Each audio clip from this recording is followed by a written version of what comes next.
v noci točím video pre ľudí, ktorí sa ma pýtali, že koľko stoja tieto húbky. Tie menšie stoja od 20 €, tie najmenšie a tie najdrahšie stoja aj 100 €, ale tie sú aj na ovládanie, takže vám ich teraz predstavím. Napríklad táto, to je tá najdrahšia, ktorú som robil pod UV svetlom svieti. Všetko je to ručná práca, z dreva vyrábané veci, na ktorých je veľa použitých materiálov. Sú to dosť drahé materiály.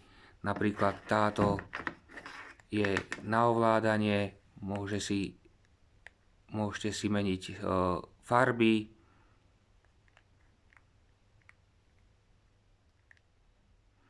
Presne takto, tak teraz vám ich vlastne predstavujem, aby ste vedeli, že koľko stoja, lebo už viacej ľudí sa ma na to pýtalo a dneska konečne v noci som sa ku tomu dostal a tieto húbky vám chcem ukázať a aj povedať vám aj koľko stoja.